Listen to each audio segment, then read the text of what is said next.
Shall I start presenting? You have to give me. The introduction will be given, sir. Yeah. Okay, good afternoon, participants. Welcome back. We are moving on to the second session. The session is on risk management in network security by the resource person, Niranjan Patil. I just wanted to give you a brief profile of the speaker. Niranjan Patil is a tech entrepreneur and security consultant who has spent almost 18 years in setting up the information security practices for business, varying from IT, manufacturing to payment card industry. He has consulted on data security and privacy over 150 companies, and he had a distinct reputation of helping the business stay secure despite their resistance. He has played a key role in working the requirements for manufacturing of the payment cards under RuPay, that is India's own standard of card payments and schemes. He has worked in leadership roles in TCS and Sonata Software. Mr. Niranjan also regularly provides training to cybercrime officers of Karnataka State Police, Central Industrial Security Force, IAF officers, and CAG, and even the private institutes. He claimed himself to be a hacker and a maker. We are very fortunate to have you, sir, for this particular session. The session is on risk management in network securities. I hand over the stage to you, sir. Over to you. Thank you. Thank you, sir. Thanks again for asking me to join in this session. It's very interesting session that we have. I have logged in from since morning. I have been listening to the earlier sessions also. It was very, very interesting session, very valuable session, knowledge sharing. I have heard Mr. Venkatesh Murthy and Mr. DISP speak on saber loss. And I was there in the session for Dr. Rajeshwari's session. I think she has laid out a very strong foundation for my session. She spoke about network security in length. That is going to help me a lot. Thanks again for inviting me here, BIT. So I would like to have the session interactive, provided the organizers agree to it. Participants can ask me questions during the session or at the end of the session. So this. Sure, sir. If you want interaction to be done during the session, we have taken out the privilege of the participant in unmuting themselves. Okay. Shall we enable them? No problem, sir. I understand. We can have it at the end of the session. Okay, fine. I'm okay. Okay. Sorry, I have two screens here, so I'll be looking at both the screens. Please don't mind. And if there is a network problem, I can always disable my camera so that it can save some bandwidth. So this is one of the network issues that everyone faces. I've been asked to speak about risk management in network security. Risk management being my favorite subject and also the bread and butter of my company. And network security is another aspect that I have been working on in this from last 15, 20 years. So this is a very huge area to speak about. And this has a lot of depth also, and it covers both technical as well as theory aspects or process aspects of an organization. So I'll try to make it not a dry subject. I'll try to make it as practical as possible. I'll try to share my experiences in the industry, my work with the different clients. So risk management I have done for 150 plus companies. I have set up frameworks, risk assessment have been carried out for these entities. So there's a considerable amount of data that I can share. I'll try to squeeze as much as possible in this 1 hour 15 minutes that we have, right? So we have already lost 15 minutes, and I'm sorry again for taking time to join. Hope you'll excuse me. So going on. So this, I think, sir has already shared about my background. I will not spend time much on this. So agenda.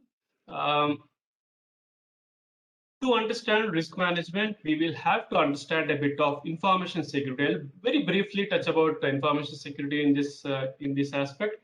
So because it's very intertwined with both, and then I'll cover about the risk management. What is risk management? And it is also mentioned as risk assessment. So in industry, we use both in replaced risk management or risk assessment. And because risk management in network security is what the topic has been given to me, so I will have to speak a bit about network security. I'll not go into the theoretical aspects of networking and all. Dr. Rajeshwari Madam has already covered in those aspects, and she's even covered a lot of threats that we see in networking. So I'll try to complement what Madam has already spoken about. And I'll try to speak about challenges that we have in terms of network security as in terms of industry as is, right, in the internet in this age. What are the challenges that we are seeing as practical challenges that we face in the industry?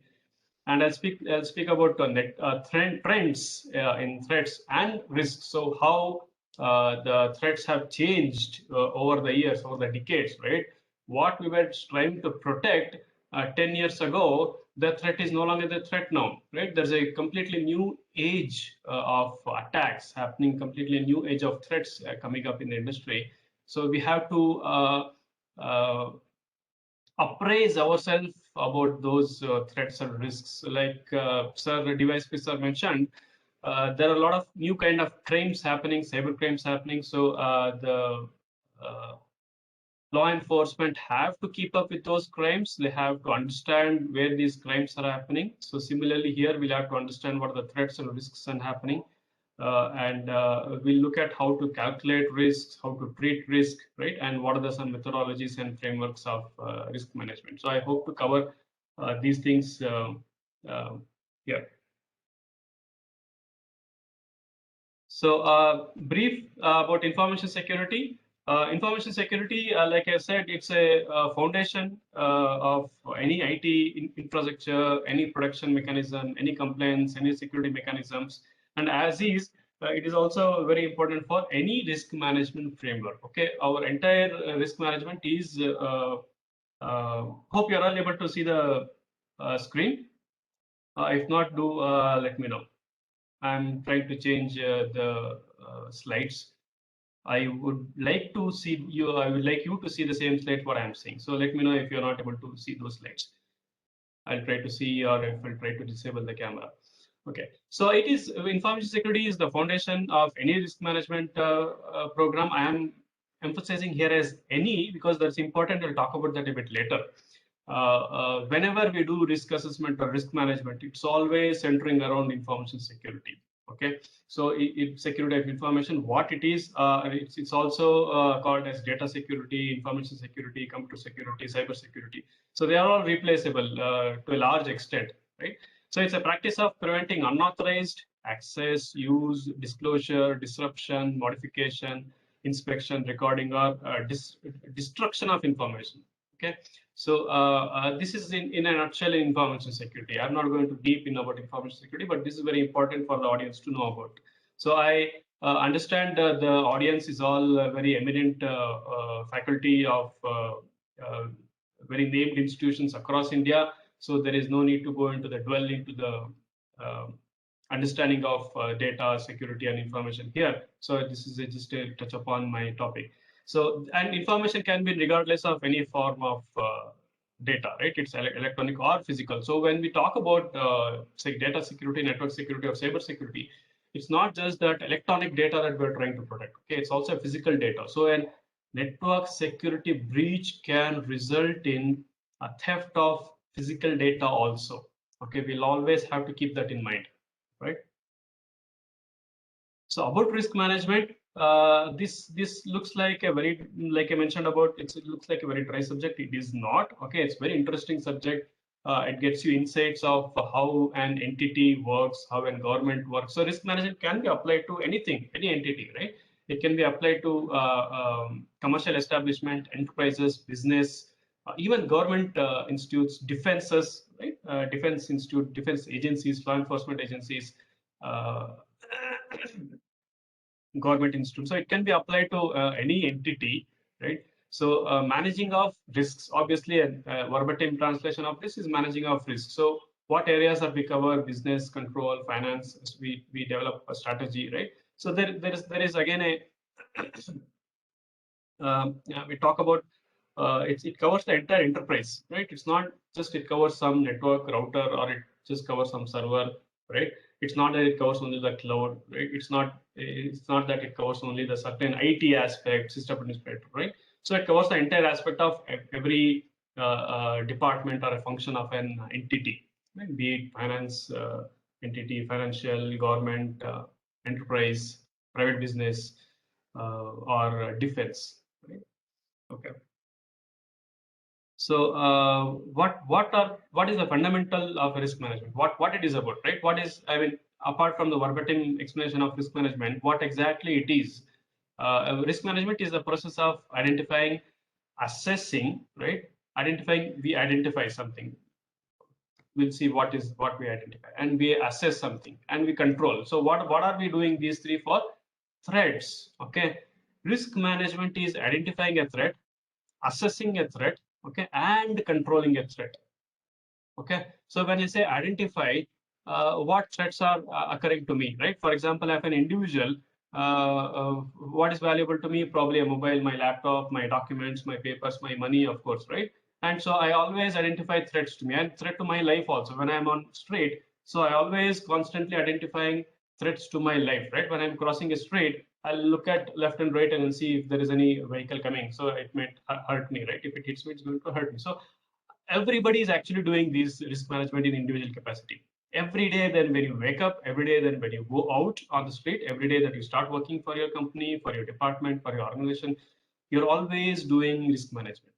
Okay, you're identifying threats to your asset. Okay, so an asset is a very, very largely classified topic. So an asset could be anything for any entity. Okay, for an individual, for us, when we say an asset could be my money, my people, my life, my family, right? My physical assets, my building, my home, my gadgets that I carry, right? My important documents that I carry. So for an organization, when an asset could be their the software that they build, the product that they build, right? Or the design that they're making for their product, right? Or for a government, the asset could be its building infrastructure, right? Financial institutes, the asset could be the uh, transaction details, financial details of us. And for a defense, an asset could be the border of our country, their equipment, right? So an asset could be anything that is valuable to an entity. So I identify threats, I assess the threats, right? So when I say assess, so I'm saying what is the reality of the threat occurring to me, right? So whenever I'll take the same example, I'm crossing a street, right? There's a vehicle coming on the left-hand side, and if the vehicle is very close to me, I'll probably think, oh yeah, it's a very high probability of it hitting me if I'm going to stop, not going to stop crossing the street, right? And if the vehicle is very, very far away, then I'm assessing the threat is very low, right? It's not going to drive so fast that I can quickly cross the street, right? So I'm already assessing. And when I say controlling threats, so controlling threats, if I'm holding something, if I'm driving, so I'm going to stop my own vehicle to reduce the damage happening to me and my vehicle, right? If I'm driving something, or if I'm handling something, I'm going to avoid that. I'm going to control that threats. I'm going to wait for signal to appear. So controlling a threat could be any means, right? Any way of controlling. So I identify, I assess, I control these threats to an entity's asset. So the asset entity could be anything, like I said, and the asset could be anything that's valuable to the entity. So that is in a nutshell a risk management, right? So these risks can occur or stem from variety of sources. It could be financial uncertainty, it could be a hacker, right? It could be an unknown person trying to access my data. It could be an technology issue. So I bought a software to manage my financial data of my company. The software crashed, right? Or the software was very, very weak and it altered my data, right? But it could also be an accidental changes. So I had an employee who was not very good skilled in handling data. So he accidentally deleted or he accidentally modified the data, right? So these risks can come from any sources, and technology issues, legal liabilities, right? I'm operating in an entity where I'm bound to follow some legal guidelines, but I fail to follow them, so that could be a threat to me, right? Strategic management errors. Management started, for example, management started in services in a country where it's very high value risk are there in that country. You can't run a business, right? For example, you can't go and start a business in Afghanistan now, right? So it's not easy to run a business in Afghanistan. Accidents and natural disasters. So my building, now that we are having rain everywhere, right? So that's a valid asset, valid threat and risks to any entity, right? So what if my company gets flooded due to rain, right? How I'm going to overcome, right? What all can go wrong when it floods, right? My employees could face danger. My data could be lost. My services to my clients could be disrupted, right? So many things can happen. So those are all threats that are facing an entity, right? So going further, components of risk management or assessment, I'm going to emphasize here when I say risk management, it can always be an assessment also, right? So it has a risk. We already talked about risk is the potential for loss, damage, or destruction of asset or data caused by a threat. You can see insertion of two already values here, which are not yet defined, right? So destruction of asset and data caused by a threat. So it's a potential loss. When a threat occurs to an asset, right? The potential for loss is called risk. Simple, right? Asset is any valuable, important, critical asset to an entity, individual, or an organization. Threat is anything that can exploit a vulnerability accidentally or intentionally and destroy or damage an asset. So again, you can see there is one more word which is not yet defined. Vulnerability, right? Vulnerability is a weakness in your infrastructure, network, or applications that potentially exposes you to threats. For example, let's say simple, I am using a very old mobile phone with me, and it doesn't have any pin lock or biometric lock, right? So then it's a vulnerability in that phone. So anybody can use this and then log into my phone and then read the data, right? Or copy the data. So that's a vulnerability in the device, right? So what happens when this vulnerability is exploited? A threat occurs to me, right? Now, what is an asset? My mobile is an asset, right? Now, what is the risk?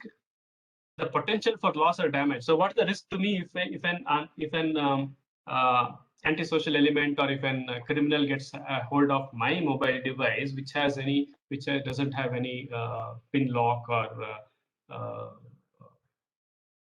biometric lock, right? So the risk is he can misuse my data, he can copy my data, he can use my mobile phone to do even possibly hacking transactions, right? Without my authorization, he can send obscene messages to my contacts, right? So there's a lot of risks can happen because of this, right? So that is how they are all intertwined: risk, asset, threat, and vulnerability. Right?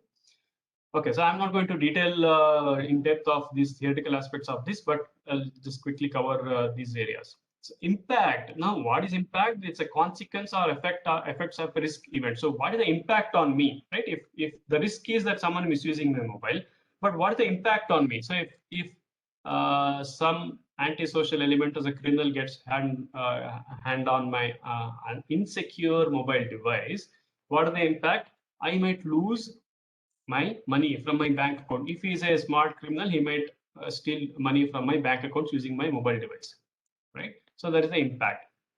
And what is the likelihood of occurrence? Very simple, right? It's self-explanatory. Is the possibility of a risk event occurring? So if I will take the same example, insecure mobile. If I have not set any PIN lock or biometric lock on my mobile, then the likelihood of that occurring is very, very high, right? Anybody can do that, right?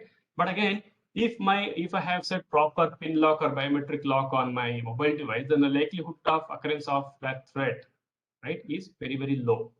So that is how they are all intertwined. Now, again, I mean, when I say that risk can also be calculated mathematically. Okay, it can be quantified, right? So I'll talk about that again. How is the quantification happens? And again, I'm not going to cover in deep on that, but there is a simple formula for this. Risk is threat probability multiplied by vulnerability impact. Okay, now if you read different risk methodology, different risk frameworks, there are different formulas, but end of the day, it occurs to the same, right?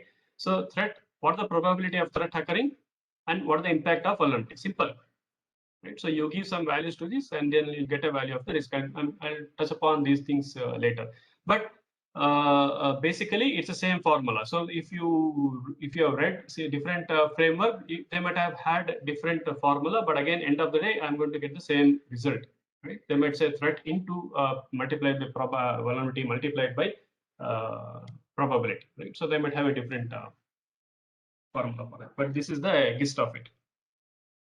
Now, again, to graphically depict what is risk, simple. This Venn diagram is a very, very simplest representation of risk, explaining risk or identifying a risk, right?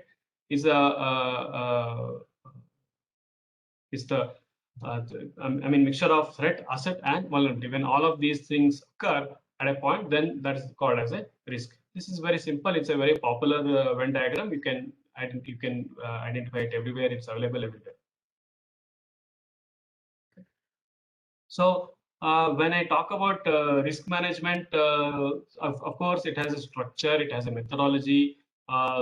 This is very, very simplest form of risk management that I am showing about. The type of risk management that we do for businesses will be much, much more complex, okay, much more detailed, right? Much more in depth. But these are the simplest. So it has very 5 simple steps: planning, identification, analysis, mitigation, and monitoring, right? Planning is obviously what is the program's risk and issue management process. So when I have a simple, when I have an asset that I want to protect, let's take an asset that for a private company, or let's take an asset of BIT. BIT probably has an online education platform. So what are the risks that your online education platform can face, right? So that you start planning what are the assets that you have, what are the critical data that you have, right? Who are all the participants, who are all the stakeholders in that asset, right? Then you identify, then you go into the identification, what has, can, or will go wrong. So what all can go wrong in your asset or an application or a program. Okay, we'll take the same example of your online education platform. So what all can go wrong? Simplest is that platform, the software can crash, right? Some student can hack into the software, some student can change grades, right? If you have papers, examination papers from the portal can leak, right? So you can go on and go on. You can start. I mean, you can keep on thinking about what all can go wrong, right? Then you do. Then you list all those things, identify, and then you list all those things, and then you go on to the next as analysis, right? What is the likelihood of the risk and the consequence of the risk or an issue, right? So you have all these threats. You have a big, huge list of threats that your program faces. And then you start analyzing what is the likelihood of this occurring, right? For example, if your software online education platform already has a very good authentication, then you can rule out of manipulation of data, right? So then you look at what are the probability of this occurring, what are the likelihood of this occurring, right? And what are the impact of this on your, if it occurs, then what are the impact on this, on your systems, right, on your data, right?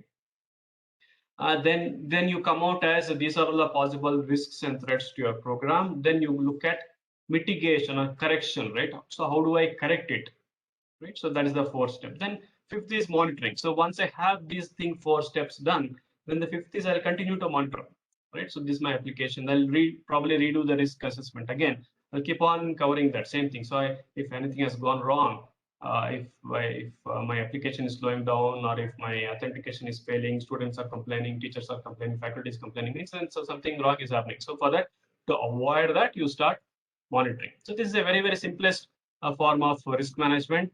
Very easy to understand risk management structure. Okay. So now that we have understood basics of risk management, I have to touch upon network security, threats, trends, and threats and challenges in terms of network security is very important, because without understanding the fundamentals of network security, without understanding the assets, without understanding what we are trying to protect, without understanding the architecture, without understanding the trends, threats, and vulnerabilities to my networking infrastructure, it is not possible for me to have a robust risk management, okay, a robust risk assessment. So it is very important for us to have understanding of these aspects. So again, thanks. I'm not going to go into detail of this. So some aspects have already been covered in earlier session. So new trends, unlike what some of the threats that we have understood from what Dr. Rajeshwari has explained, my information systems are no longer like what we used to have earlier. Okay, it's not a simple one server, one rack, one router, one firewall, right? Those were all the old days, decades ago we had. Now we have new trends, new ways of setting up infrastructure, new ways of having network presence, right? For example, you all know public cloud, right? So now if you want to host an application, if you want to start a new software, if you want to build a new software, you don't have to buy anything, right? You don't have to buy even a single hardware. Okay, you can host everything on the cloud. There's something called as a public cloud. I'm sure you're all aware of this. So, this poses a lot of new challenges on how do I protect my assets, which is on the cloud, okay, which is not even with me. I can't even go to that place, right? So the cloud, I don't know where the cloud is. Obviously, the cloud vendor would tell me that my server is in this location, this region, Mumbai region, or US region, Singapore region, but I can't even physically visit that place, right? So how do I do risk management? So how do I identify the risks and threats to these assets, right? So it's always a rented, right? So I'm paying him monthly, I'm paying him daily, weekly, or whatever it is for him to provide services to me, right? I'll keep on paying him. So it is not even that I own, right? So public cloud is something that we set up entire processing unit on public cloud providers like Amazon Web Services, Azure, Google Cloud, right? The physical facility, computing resources will be shared with other customers. So again, there's one more challenge, right? So he's not dedicating a server to me. Okay, he's not dedicating a big rack or a big office or a big data center to me, right? The machines that we use will be shared with his different customers.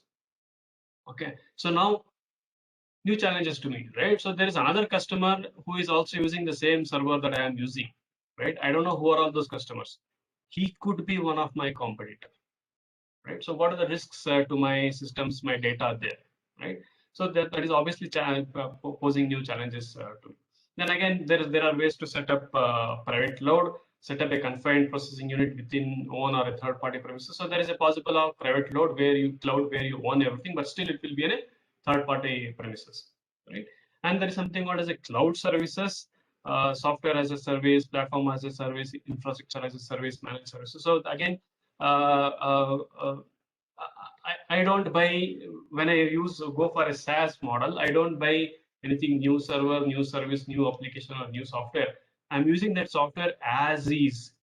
Okay. One very good example that we are already using is this WebEx, right? WebEx or Zoom or a Gmail or Microsoft Teams that you use. They are all as a SaaS model. Okay.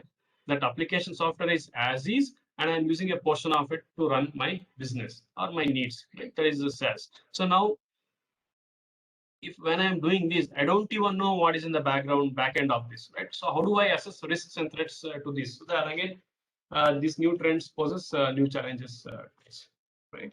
So we have, elastic computing, virtual private cloud. So a lot of these concepts where all these stuff are there. Then finally, I have something called as a virtualization, right? So virtualization is again, I'm not going to deep in this, but again, this is minimizing a system, operating system, okay, running it within another operating system, right? So it could be a full virtualization, partial virtualization, or a para virtualization. There are different concepts. So there is something called as a hypervisor, right?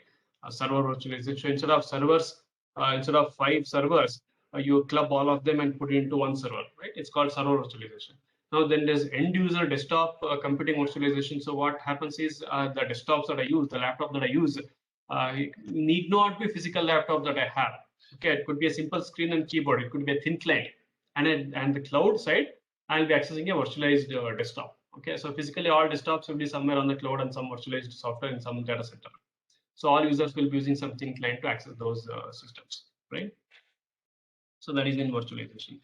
Now, in addition to this, right, there are again very brand new technologies that we have, very brand new challenges that we have in the industry, right? So industry is always improving, industry is innovating, people are innovating, students coming out of institutes like you are developing new systems, new concepts, right?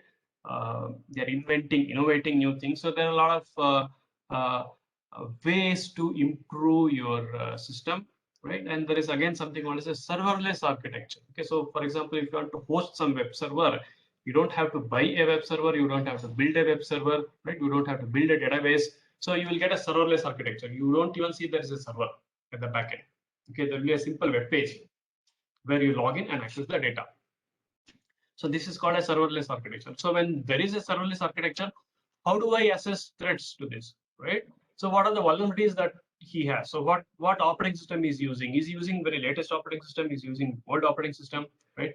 If he's using very old operating system, then that can have a lot of vulnerabilities. So how do I secure myself, right? So how is the authentication happening? Who is verifying username and password? So if there is no server at all, then how do I do risks management, right? How do I identify threats? How do I identify vulnerabilities, right? There are a lot of these challenges. And there is called shared IT infrastructure that I talked about in previously. And there is something called as a dark web, right? It's again a very huge area, huge topic of dark web. So there are a lot of companies, entities operating from dark web. Not everything in dark web is illegal, okay? But there are a lot of illegal entities in dark web, right? Then we have very new trend, something known as a decentralized web, okay, decentralized internet or Web3. Okay, so they are all a very new concept. It is already being used in same areas. For example, cryptocurrency or blockchain or Bitcoin, whatever you read, you know, right? They're all running on this decentralized web. Right?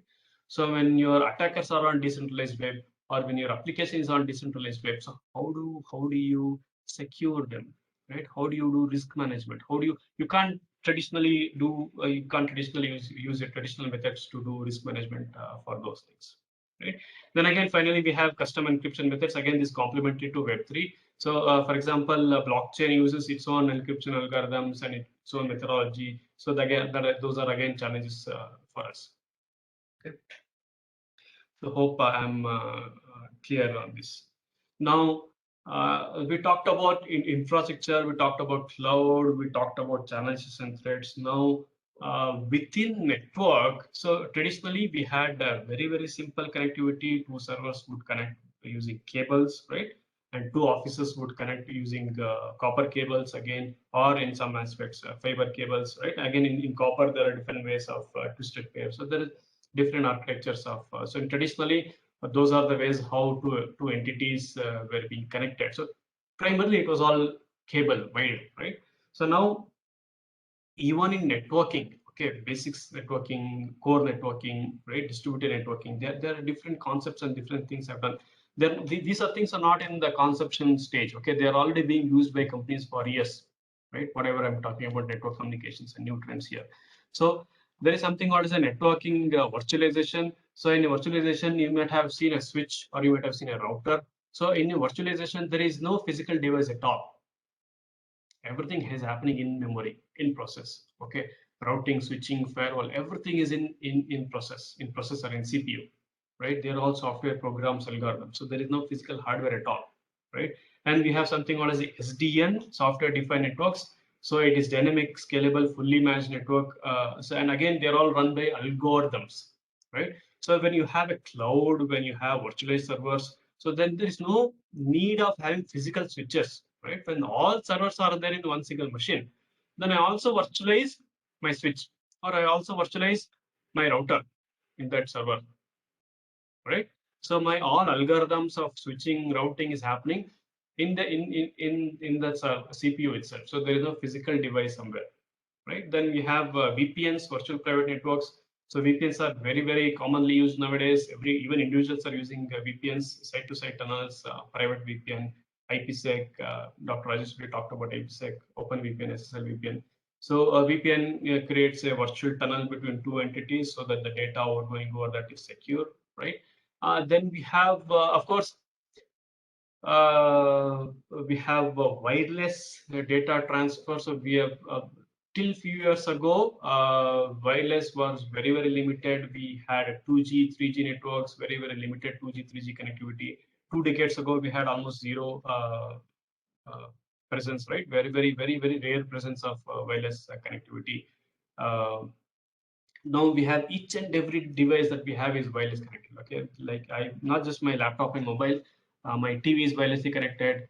My bulb is IoTs is smart home devices are wirelessly connected. Each and every device is wirelessly connected, right? So there's again a lot of advent in wireless standards, right? Wireless technologies, frameworks in wireless. So there is of course short range and long range. I'm not going to into detail in this. Short range is Wi-Fi, Bluetooth, BLE, NFC, RFID. They are all very short range, from a few feet to a few meters range.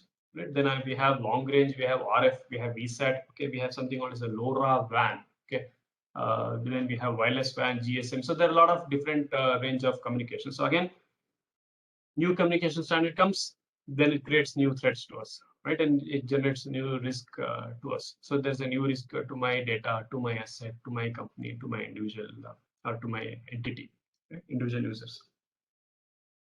So these are all new threats. Now, what has happened because of this, right? Of new trends in communication, new network threats, network presence, right?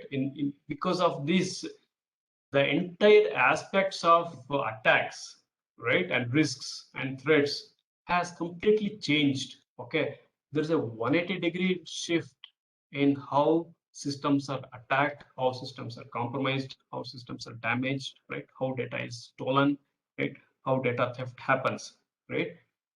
And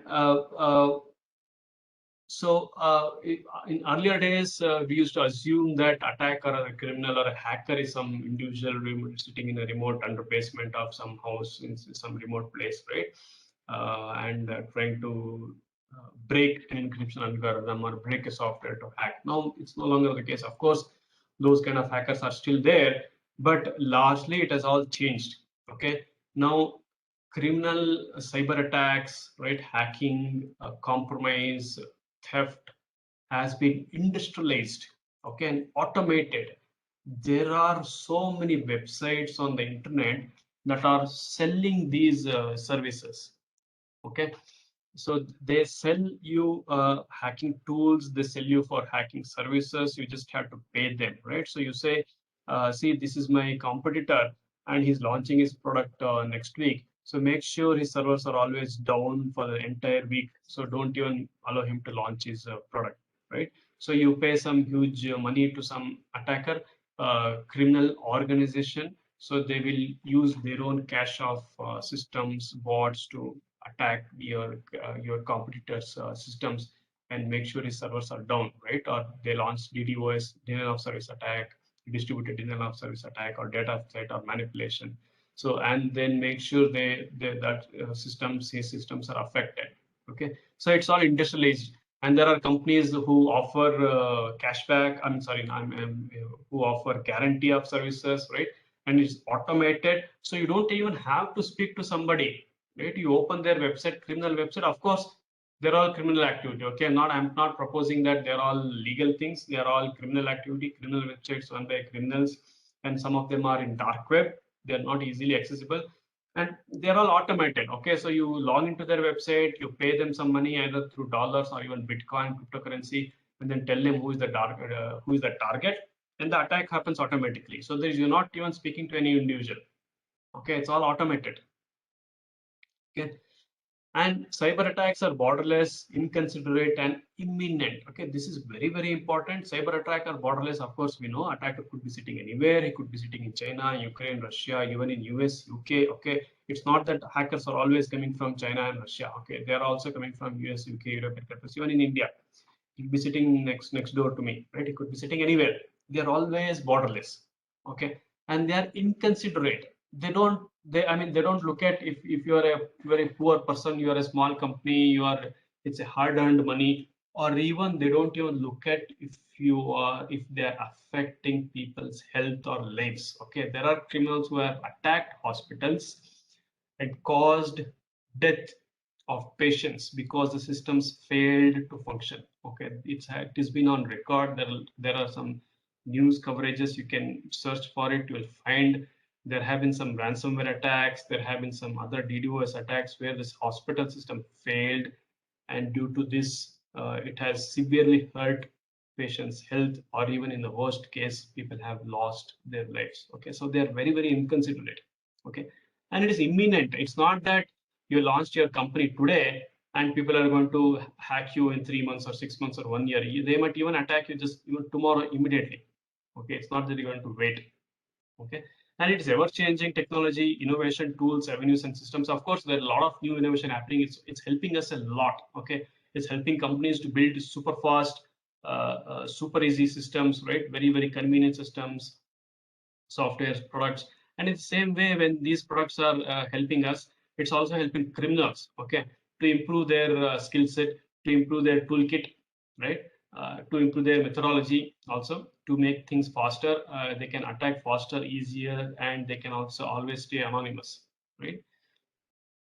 Easy to attack with large marketplace and large cache of tools. It's all available. There is a huge underground market for hacking tools available, right? People can buy for those.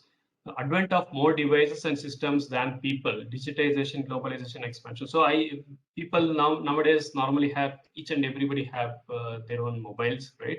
At least in some cases more than one mobile. In addition to mobile, they have laptops, computers, desktops. In addition to them, they have smartwatches.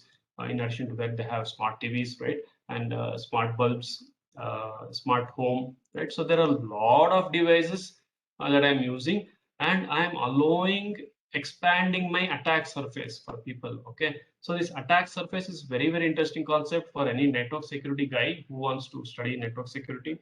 So the more systems that I have, more systems that I connect to my network, more exposure that I do, the more attack surface I'm giving to the criminal.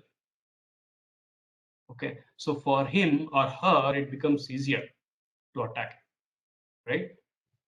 So that is called the attack surface. So wide array of attack targets, people, government, hospital, industries, business. Now, earlier days, people just criminals used to attack large companies because they thought there's a lot of money in them. Now they don't even think about that. They can even attack people like you and me, right? They just want to get access to my banking data, credentials, and then steal money, right? So there's a huge industry behind that. You might have read there are a lot of TV series already. There's call center set up solely for phishing attacks, right, or social engineering attacks on people. So there's a huge market and huge attack targets for them. Okay, so network threats. Here I'm briefly touching upon what all threats that we face on networking aspect, right? Browser hijacks, very simple, very basic list, and it's not the beginning and end of this. There are more threats than this what I've listed here, but I'm just listing them to help you identify what kind of threats that we face, right? Browser hijack, there are search apps, redirects, ads. So simple, it's very, very simple and easy to execute. Criminals introduce simple scripts in our browsers. So it redirect my web pages. It might have happened to so many of you, right? You try to open some website and it redirects to some other website, right? crypto miners, web-based or persistent browser-based. So there is, you might have heard of cryptocurrency, Bitcoin. There's something called as a mining in this. So there people need CPU power to mine. So when criminals they are using their own machines to mine, in addition to their own machines, their own servers, they're also using unsuspecting users like us. Okay, they are downloading malware onto our systems and using our CPU to mine for them. Okay, clickjacking, social media and ads. So you click on something, and then that clicking on that sends so many messages to people, your friends on Facebook or other social media network. Malwares, Trojan, keyloggers, viruses, and hardware. Spyware, trackers, cookies, fingerprinting. So the spyware is again a lot in news now because of that spyware company who's selling spyware to governments, right? Webcam, mic hijack, privacy invasive, remote connection apps. So they're all individual threats that individual can face, right? Now, what all threats that company can face, right? What all breaches that have happened in in the last few years. So I've just given this a simple snapshot of the breaches that have happened since 2006. I hope you're all able to see this screen, right? There are companies who have had this M is million, okay? And when I say Marriott, 2018 latest Marriott, it's a huge company, right? Hospitality industry. So they had a breach where 500 million records were stolen. So these records will have username, password, credit card, phone numbers, addresses, family names, right? A lot of personal details, right? Equifax, I mean, the porn websites, Anthem, eBay, JP Morgan Chase, Home Depot. You might see Yahoo is one of the biggest breach that has happened in 2013. 3 billion records were stolen from their servers. Okay, the breach, the hack lasted for several months in the Yahoo networks till it took a lot of time for them to discover that the network has been breached. Okay, till the time the hackers have extracted 3 billion records. So imagine 3 billion is very, very huge. Each and every person who had created the Yahoo account, including me, I had a Yahoo account 20 years ago. I still have that. So including my own data was part of the breach. Okay, and you can see it's not just that other companies. You can see even governments, US Office of Personnel Management. You can see security company, RSA Security is one of the biggest, well-known, huge company in security industry. Even they had a breach. Okay, so this is a very, very small list, and this list has only big names. So I've made a list of this so that it helps you identify. But there are a lot of small companies who have had such breaches. Okay, they may not have made big news in the industry. They may not have been attracted a lot of headlines, right? In some cases, they may not even have disclosed to the world or to its customers, right? So at the end of the session, I would like you people to share some of these breaches that have happened in India. Okay, if you are keeping yourself abreast with the news that is happening on internet about internet and cyber attacks, there have been a lot of such breaches that have happened in India for Indian companies. Okay, so I would be very eager to hear some of those examples from you at the end of the session. Okay, so this is again some of the cloud-based attacks that have happened in Capital One company. The attack happened because of a misconfigured web application firewall. Okay, web application firewall is a concept where it's a control to block. I think Veram talked about this firewall, right? So it is specific purpose of this is to block web attacks. Okay, in this case, because of misconfiguration of this device, web application firewall, this breach happened. Okay, so there are a lot of such breaches examples that I've given. State Farm, health services, right? Municipality. So like our BBMP, US Texas has a municipality and the data was breached.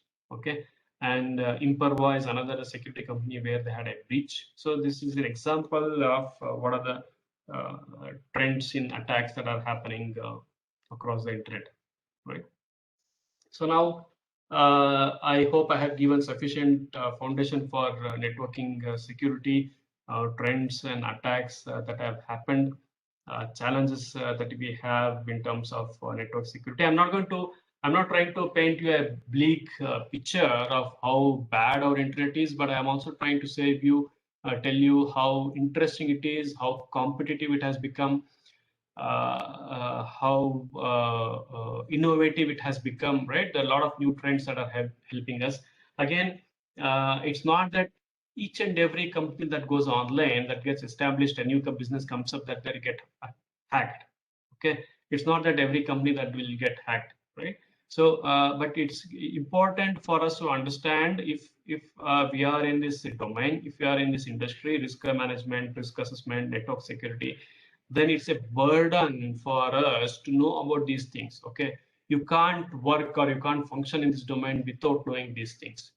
Okay, like it's a burden for cops to see all the crimes, right? They'll be seeing a lot of crimes, they'll be seeing a lot of gory crimes, okay, murders, deaths, and all. So it's same thing for us. It's a burden for us to know about these attacks, to understand these attacks, study these attacks, so that we help companies, entities, governments to stay secure.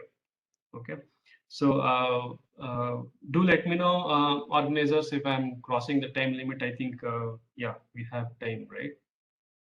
So it's still 2:45.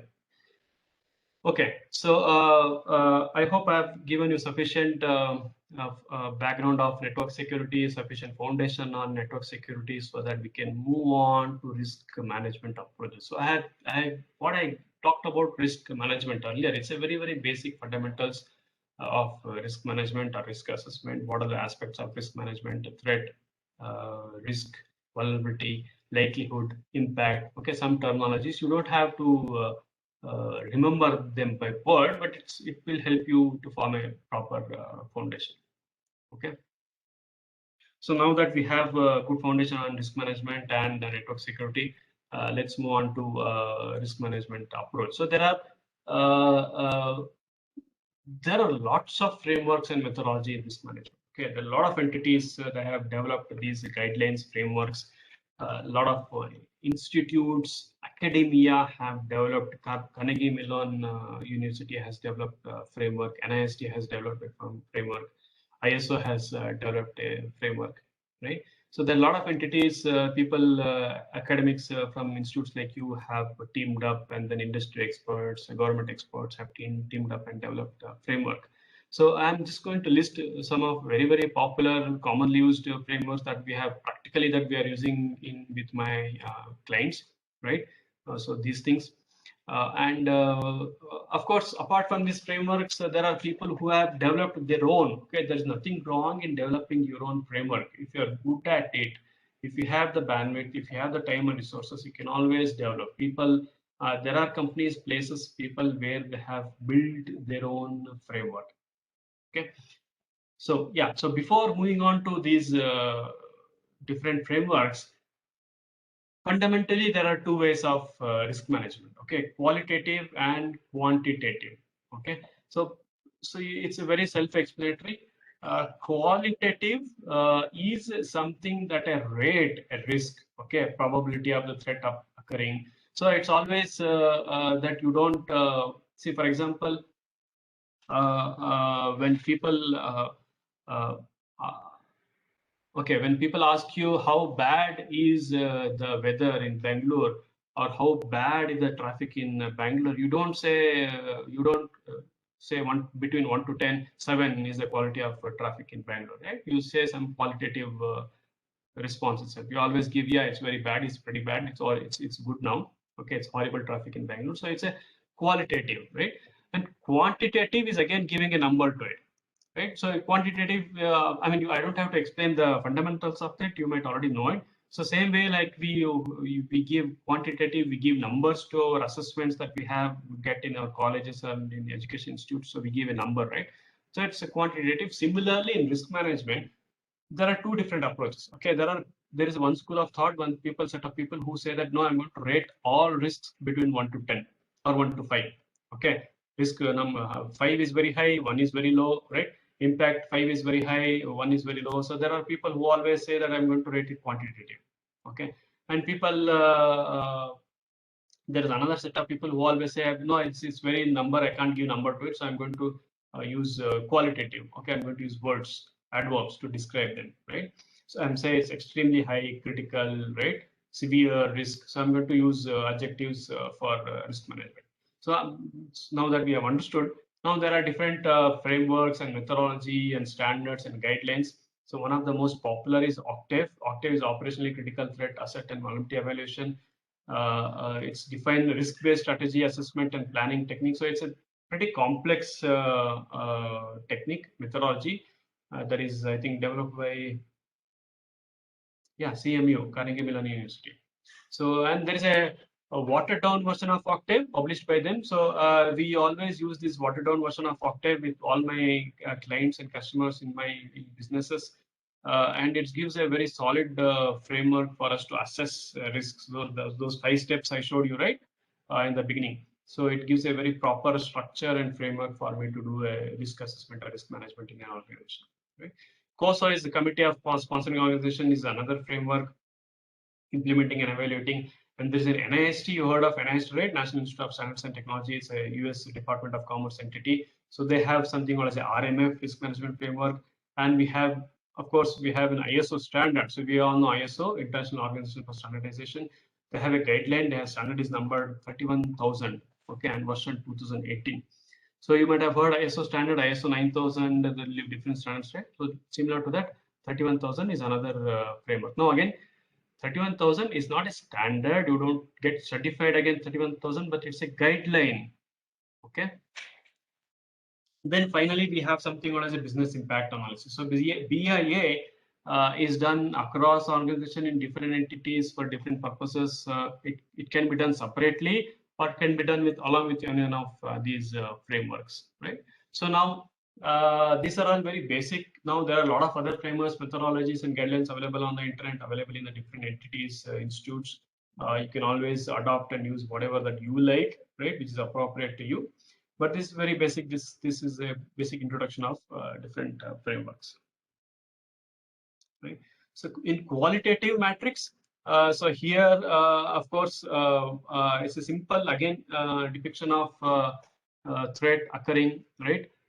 Impact, occurrence, and impact in the horizontal. You can see low, moderate, high impact, and in the vertical axis you can see occurrence, unlikely, likely, very likely, and then the blocks, the colored blocks, you can see risk, right? So a threat which has a high likely and sorry, high impact and high very likely will have unacceptable risk. Okay, why I'm saying unacceptable, I'm going to talk about this later. Okay, it's something that I can't accept. I'll have to treat it. I have to close it, right? So similarly, we have acceptable risk values 1, 2, 3, right, up to 5.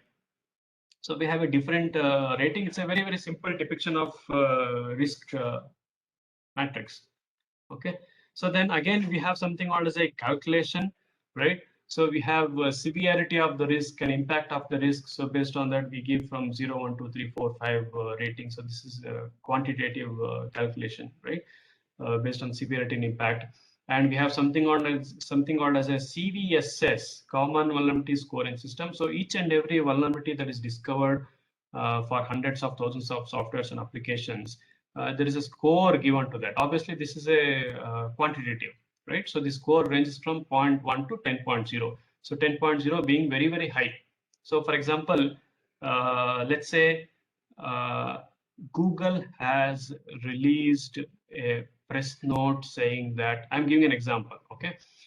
Their Android operating system has a vulnerability that they discovered, which is having a rating of 10, and it has given steps, precautionary actions to its customers to make sure on how to plug them. When it is say 10 or anything above 7, it means very, very high.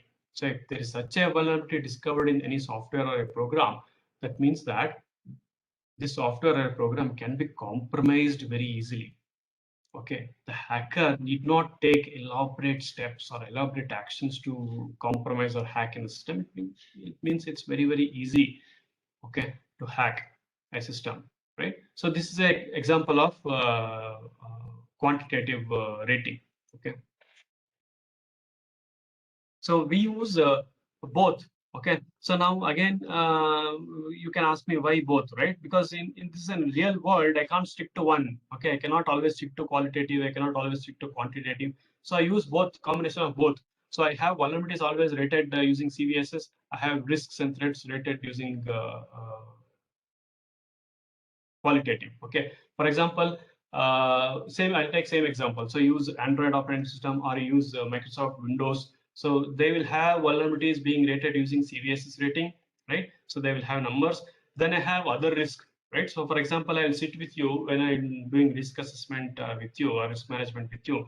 I will ask you, what is the probability of your office being flooded with rainwater, right? Or what are the probability? You say probability. You might have said till few years ago in Bangalore, people will say, yeah, flood is not going to happen in a place at all, right? But now flooding is happening everywhere. So you can say that yeah, probability is little high. And then I'll say, what are the probability of earthquake occurring at your office? Okay, so what are the probability of earthquake occurring and then your building collapsing or your services disrupting or your servers crashing, right? Physically affecting your servers. So then you can say no, probability of earthquake in Bangalore is very low. Right? So there you don't give values, right? There you don't give you don't give quantitative rating, right? So you always have qualitative. So in real world we use both. Okay. So now this is again a process that we establish in risk management. It's very simple, self-explanatory. I'm not going to detail into that. But again, in any risk management, process is the key. Okay, so we establish process, we developed how we develop the guidelines, we develop procedures, right? We develop policies, we publish them, we ask people to follow, we verify they're following it or not, right? We'll audit them, we monitor them, they give reports, we measure them, right? How it is a process. So any mature company, you might have heard a lot of maturity models, right? CMMI model, different ISO models, and also any mature company process is very important. So we always integrate this risk management in their process. Okay, so this process is very simply expanded. Those 5 things that you saw in earlier, this is a little expanded version of that 5 aspects, right? So analyze, understand, evaluate, create, lead, update, integrate, and include. So it might sound very dry to you, but you might be surprised that lot of attacks can be mitigated or can be avoided or prevented by having a robust process. Okay, you need not be spending hundreds, lakhs of crores of rupees on firewalls or antivirus programs or security products, but if you have a very sound process, that itself can prevent a lot of attacks. Okay. So now that we have understood fundamentals of risk management, we have understood the process in risk management, we have understood identifying risk, we understood evaluating risk, analyzing risk, rating risk, right? We understood different frameworks of risk management. Let's take a look at how to treat risks, right? So we have yes, we do we let's take an example, hypothetical. We went to an entity, we went to a private company, we did a lot of big survey meetings, reviews, right? We identified assets, we identified a lot of risks, threats, vulnerabilities to them. So we had a huge, we prepared now huge report with all these risks and threats, right? Now what is the next step? Next step is treating them, right? How to treat them.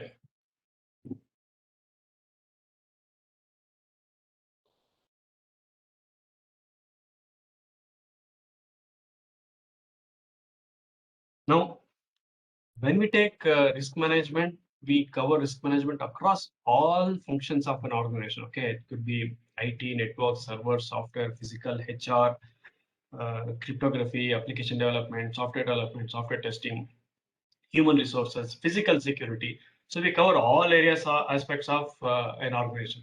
But since this focus in this here is only network security, I'm going to talk only about network security. Okay. So of course, fundamentally, we have identified at the outset 4 ways of treating a risk.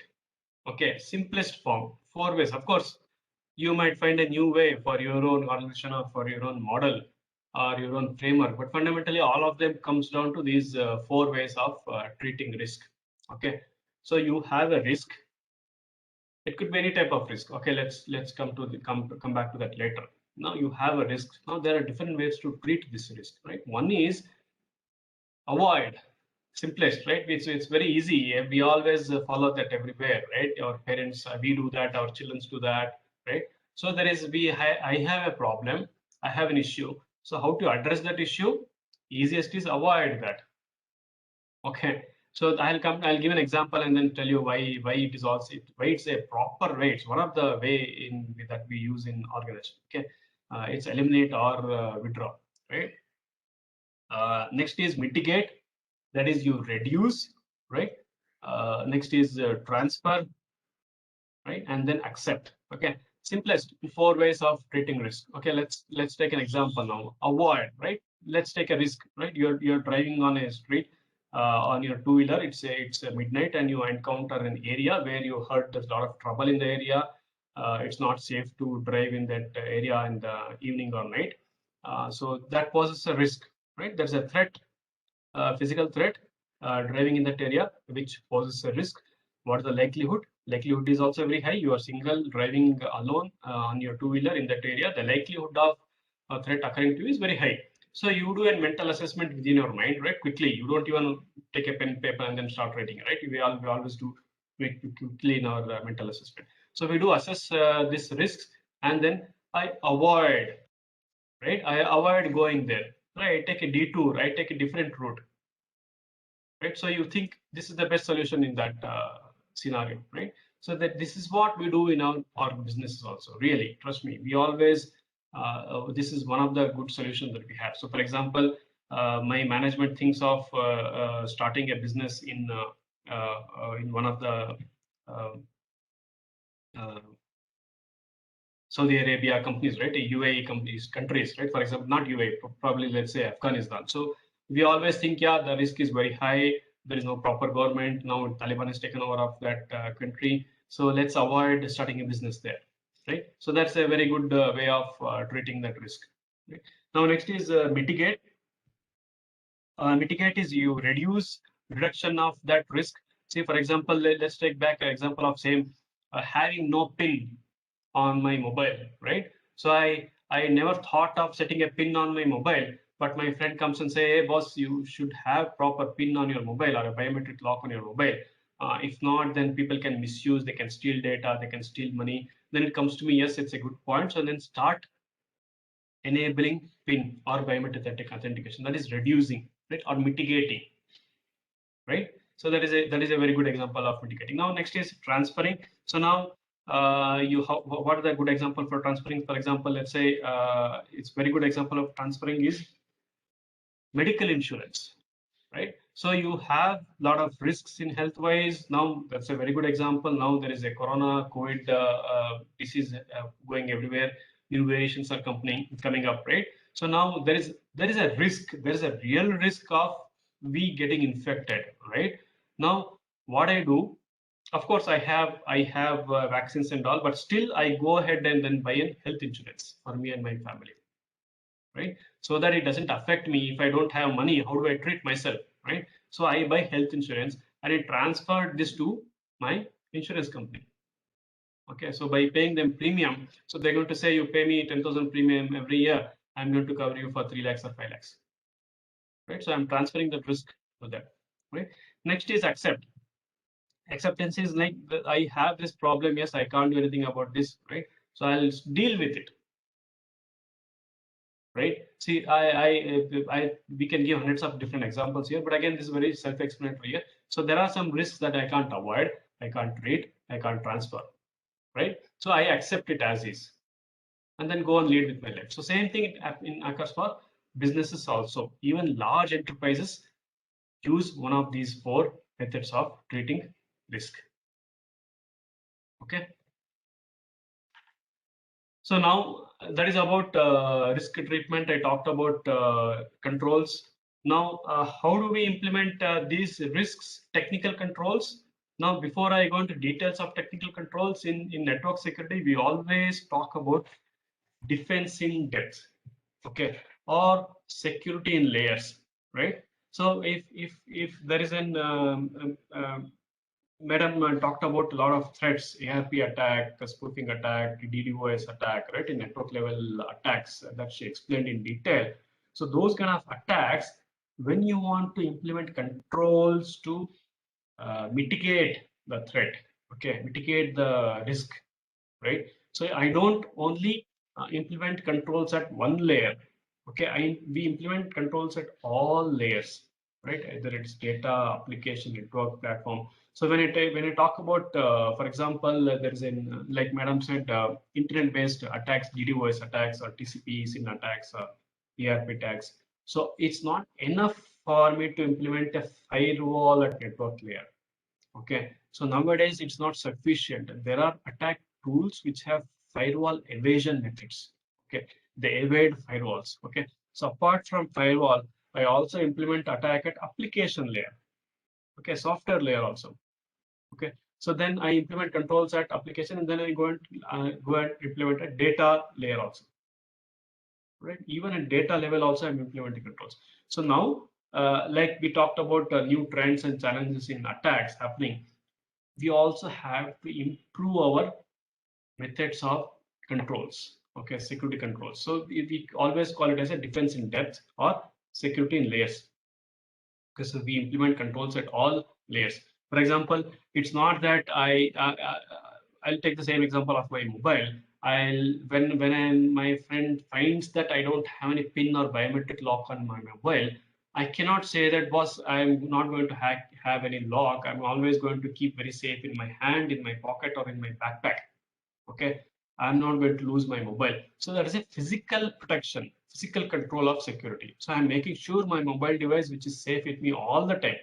Okay, but still, despite of that, I'm still going to enable good practice. As a good practice, we still have to enable a pin lock or a biometric lock on my device. In case if mobile is lost from my hand accidentally or intentionally, someone steals it, or if I lose my mobile, then it should not be misused. Okay, so that I have protection in different layers. So we always have to look at security in all layers, okay, or defense in depth. Okay, and they're all governed by policies, procedures, and awareness, right, in practices. So this is a fundamental concept of defense in depth, security layers in network security. Okay, this is very basic, very fundamental. There is no way that we should compromise in this.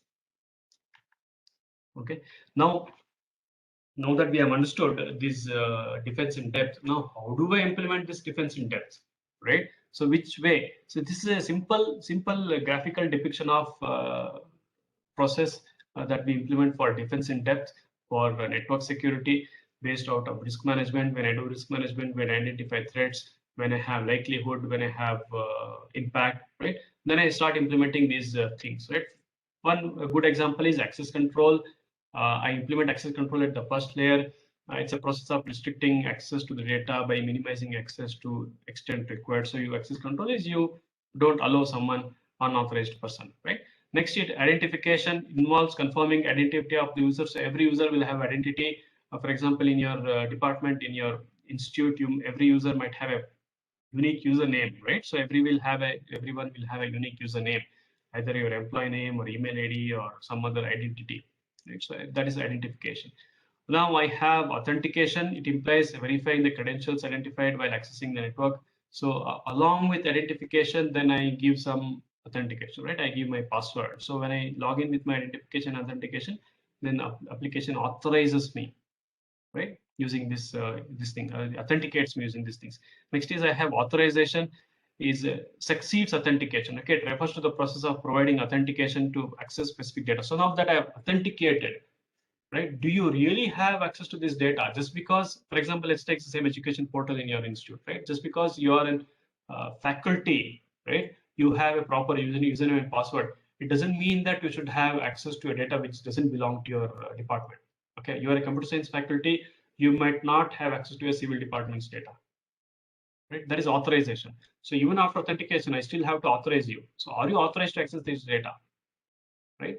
So that is authorization. Then we have accounting, right? Accounting is, it's about tracking actions performed. So you have your proper legitimate user, you have proper identification, authentication, you're authorized, right? And you access some data, you modified data. Then who will do the proper accounting, right? Who will own the responsibility of that you actually did what you did?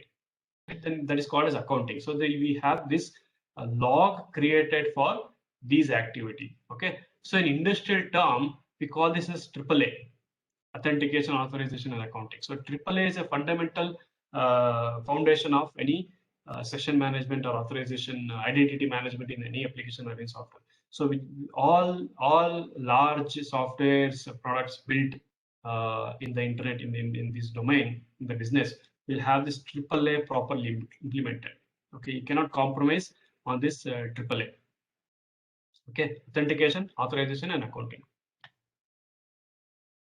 Now this is about a process, right? So now I have this process in place. Now how do I convert this into technical controls, right? So what are the other complementary technical controls that I can implement in my system, right? So these are all very basic essential technical controls that any organization worth its salt should implement. Okay, any entity having its information systems in place or software in place, electronic data in place, valuable data in place should have these controls in place. Okay, there is no compromise on this, right? Simple categorization, again there will be a lot more controls than this. Any other expert that you go, he will tell you, no, this is not enough, you'll have to implement more, right? That all depends on your risk appetite. Again, I'm introducing a new word to you, risk appetite. Risk appetite is something that, yes, these are all the risks that I can accept. Okay, I'm not going to accept beyond this. Okay, my risk appetite could be very low, someone else's risk appetite could be very high. Okay, so depending on that, you implement different controls. So prevent attacks, you have something called as an application whitelisting, patch application. So I'm not going to detail technical aspects of these things, but I hope you'll understand, right? So I have to whitelist application means which are all application is trying to should access this, right? So these are all legitimate 1, 2, 3, 4, 5 people who should accessing this application. I whitelist only these 3. Okay, rest are all not allowed. So there is a different concept called whitelist and blacklist. Okay, this is called whitelisting. So then there is patch application. So I will have been using hundreds of different softwares for me to build my product, right? These softwares are built by different companies, different entities across the world. Now all these are also companies like me. Okay, these softwares will also have a lot of vulnerabilities. So therefore, to fix these vulnerabilities, they'll be continuously developing this, improving this software. Okay, and they'll be releasing a lot of patches. So I will have to make sure those patches are installed in my applications. Okay, then configure Microsoft Office macros. Microsoft Office is a very common term, but it could be any software. Okay, it could be Open Office or it could be different Google Sheets. So have proper configuration of these applications, right? And user application handling. So at the end of the day, I secure a lot of things which are on the server side, application side, software side. But my user who is using his laptop or a computer is using very weak software, very old software, insecure password. He himself doesn't have any password on his laptop, right? So that doesn't help me secure my system. So I'll also have to look at these systems. So for example, we cannot have, just because CEO is very important person in a company, I cannot tell him that, boss, it's okay because you're important, you can have no password on your laptop. Okay. So I cannot compromise on that. And hacker who is trying to hack doesn't look if you're a CEO or if you're a normal engineer, right? So even a CEO needs to have proper system hardening, secure systems, applications on a system, right? Limit extent of attacks. Okay, this is again a different concept. Restrict admin privileges. Just because you're only 10 people in your company, or I am very favorable person to my CEO, right? Just because I am favorable person to my CEO, he should not give me admin rights. All right, okay. Or if my brother or a sister or a spouse is also working with me, I should not give admin rights to her or him also. Okay, so I should restrict always admin privileges to everybody who is not needed. Okay, patch operating system similar to what patch applications.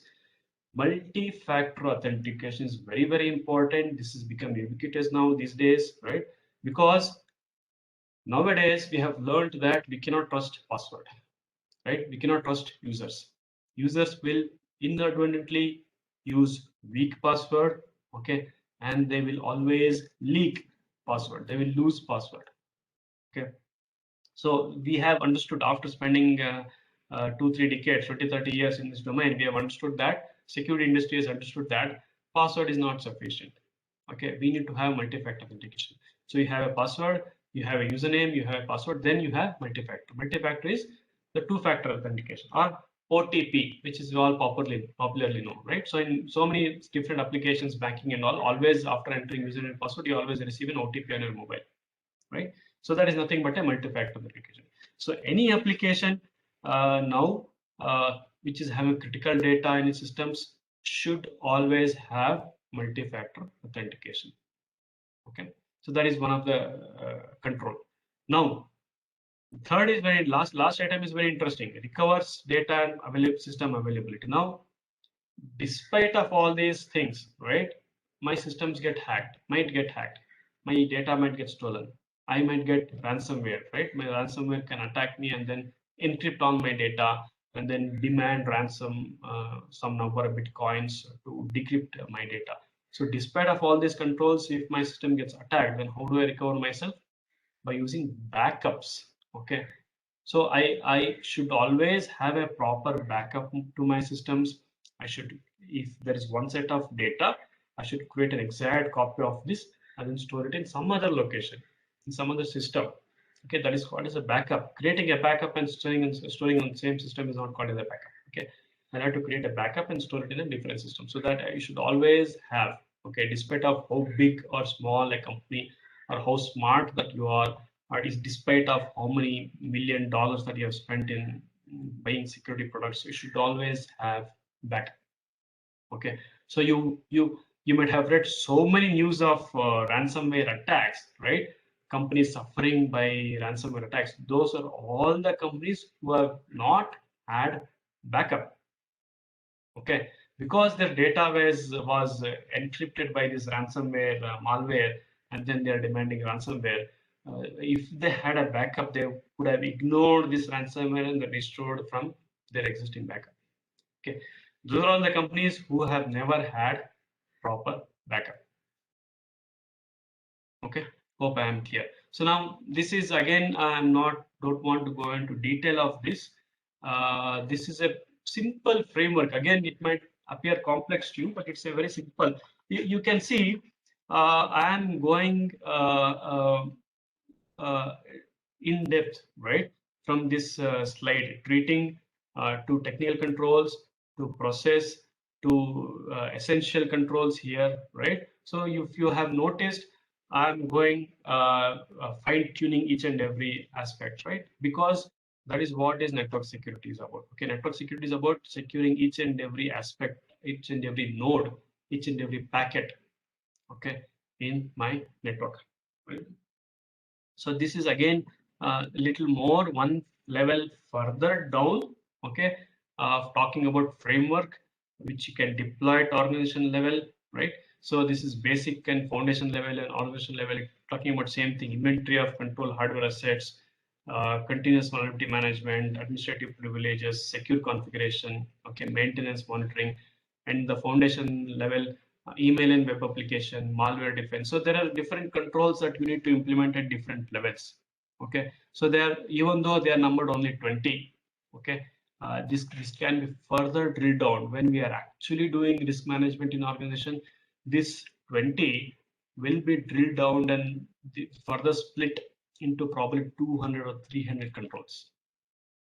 Okay, so there will be more than 300 or 400, 500 controls that we will be developing to secure an organization based on what risk assessment or risk management that we have done, right? So there are different ways that you can see security awareness and training program. So despite of whatever the control that I deploy, despite whatever hundreds of crores of rupees that I'm spending for firewall or other security products, if my employees are not smart enough, right? If my employees are not aware of how to use the software, it doesn't matter how much money that I'm spending, how much type of different equipment that I'm buying or building, right? I also have to continuously improve my employees' knowledge and awareness on security, threats, systems, policies, procedures, right? So it's not that I have very complex system password everywhere and some hacker calls in an employee and then does a social engineering attack and then say, I'm calling from CEO's office. I immediately need username and password. Please tell me on the phone. If the employee shares, then whatever that I have would have gone down the drain, right? So I still have to spend my time and effort on building awareness among users and employees. Okay, so that is that framework. So now this is again, I don't want to bore you with a lot of details, or I don't want to make things complex.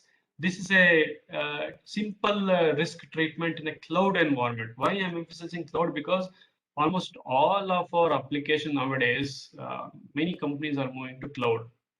Okay, my software is in cloud, my systems in cloud, my product is in cloud, right? My email is in cloud, my meeting, the meeting that we are currently having, the conference which is on the cloud. So how do I build these controls? So whatever the controls that we saw here, right? Framework at organization level, essential controls, they are split at different levels. Okay, don't worry about reading these different aspects. Just look at the color, right? So whatever the white that you have, white blocks is customer responsibility, or not whatever the gray blocks that you have is cloud responsibility or AWS, what I have mentioned here, right? So when I go for a cloud environment, right? Cloud service provider, when people say when they go on cloud, right? So some of these technical control aspects, they're transferring the risk treatment that to cloud vendor. So that all gray area is managed by cloud vendor. Okay, see how smart it is. Now I'm transferring the risk to cloud vendor. Now, if something wrong happens, the cloud vendor will take care of risks and threats against those vulnerabilities, against those threats, right? So whatever is in orange and white is on to me, right? As a customer, if I am building my software, posting it on cloud, then these are all on to me. You can see the split, right? There's a diagonal split between these, right? Whatever is in the below of the diagonal split is managed by cloud vendor. Whatever is in the above on this diagonal split is managed by me, orange and white. Okay, so this is how we separate. So if I move to cloud, then whatever is below this diagonal split, I am transferring that to the cloud vendor. Okay, hope I'm clear. I've tried to explain as much as possible of risk management and network controls, fundamentals of network controls, network security, and risk management methods and frameworks of risk management, how to implement controls, how to implement, how to treat risks, right? So if you have any questions, I'm open to that. I think I've overshot here by 5 minutes. Unmute the participants. Yeah, please. Interact with them, or you just try to answer the questions over the chat box.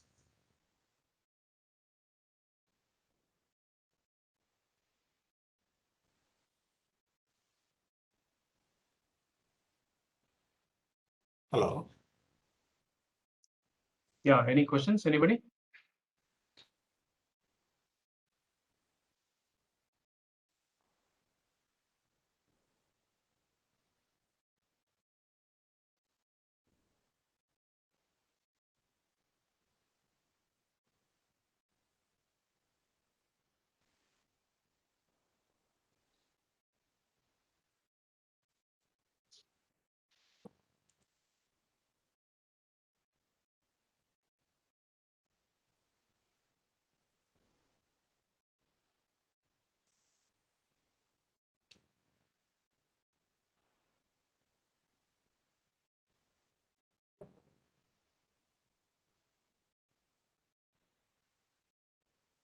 Okay. Okay, that's the participant in good strength. I suppose your presentation is very clear enough, clarified many of the doubts among the participants. And I would like to thank you from the Department Thank of you. Telecommunication Engineering for enriching us regarding the risk management. We are all going through much of risk on personal front for various reasons. And this is one of the reason also, is it not? The network security at the risk. Anyway, it was a very interactive or informative session, though not many are taking interest in posing the questions to you, but still hope clarity of thoughts is there with you, and in fact, we are also enriched by your knowledge. Thank you very much, sir. We Thank look you. forward Thank you to for having giving more the of you. platform. Thank you. Thank you. Now, the next session is on software defined networking by Mr. Adarsh Bayo. Sir, are you here?